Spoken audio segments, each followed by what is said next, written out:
Hello नमस्कार जय हिंद साथियों। देखिए आपके सामने ये क्वेश्चन है जिसका क्या बताना है, प्रिंसिपल वैल्यू बताना है। क्या बताना है? Principal value.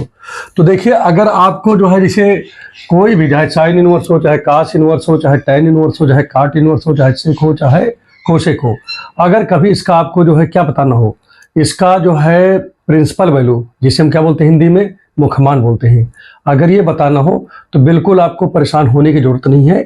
केवल आप एक चीज़ यहाँ पर थोड़ा सा याद रखे रहिए बस। जैसे हमारे पास में जो है मान लीजिए y बराबर क्या लिखा है, साइन इनवर्स x लिखा है। तो अगर इसका कोई रेंज पूछे, ठीक है, तो ये याद रखना पड़ेगा। ठीक है, y बराबर जैसे मान लीजिए कास इनवर्स x है, या y बराबर टैन इनवर्स x लिखा हुआ है, ठीक है, या y बराबर जो है कॉट इनवर्स x लिखा हुआ है। ठीक, तो इनका आपको क्या करना पड़ेगा, इनका जो है आपको रेंज याद करना पड़ेगा। जब ये रेंज याद हो जाएगा तो आपको मुख्यमान निकालने में कोई समस्या नहीं होगी, क्योंकि मुख्यमान का मतलब ही यही होता है कि जो इसकी रेंज होती है उसके बीच की जो वैल्यू होती है वही वैल्यू आपको निकालना होता है। ठीक है, और अगर आपको जो है इसका रेंज पता हो जाएगा तो आपको उसके बीच की कोई भी वैल्यू, ठीक है, आपको उसके बीच की ही वैल्यू आपको बतानी पड़ेगी।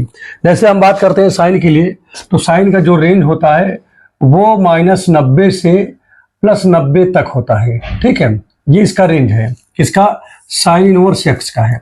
तो प्रिय छात्र जब हम इसको सॉल्व करेंगे तो इसकी जो वैल्यू आएगी वो किसके बीच में आनी चाहिए, मतलब -90 से लेकर +90 तक में आना चाहिए। ठीक है, तो यहाँ पर हम लोग क्या करते हैं, हम लोग कभी भी जब इस तरह प्रश्न आता है और प्रिंसिपल वैल्यू पूछता है तो ज़्यादा कुछ नहीं करते हैं, बस क्या लिखते हैं, माना लिखते हैं, अर्थात जिसे हम कहते हैं लेट। ठीक है, और क्या करते हैं, इसको लिख लेते हैं साइन इनवर्स 1/2 इक्वल टू हम थीटा लिख लेते हैं।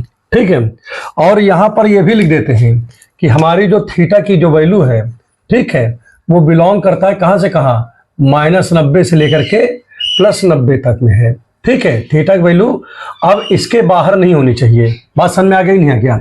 तो कहने का तात्पर्य क्या हुआ कि हमारा जो मुख्य मान होगा अर्थात जो हमारी प्रिंसिपल वैल्यू होगी वो -90 से +90 के बीच में होनी चाहिए।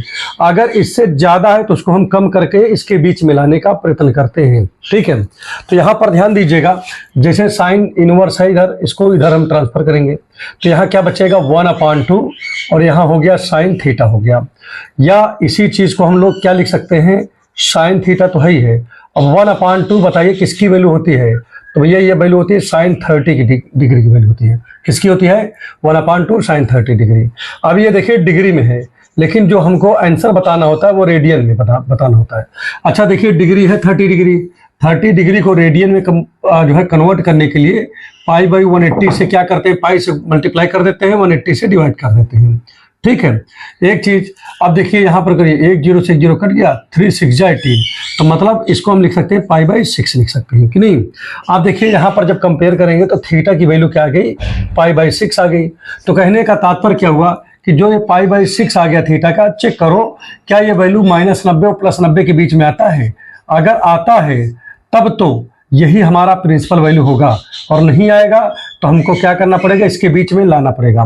तो देखिए ये -90 है, ये +90 है, उसके बीच में जो है 30 डिग्री तो आता ही है कि नहीं भाई, -90 और +90 के बीच में 30 डिग्री आता है।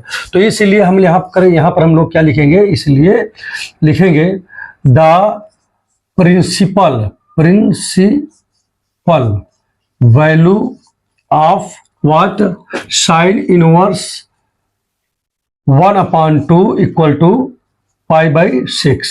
इसी को हिंदी में लिख सकते हो, इसलिए साइन इनवर्स 1/2 का मुख्य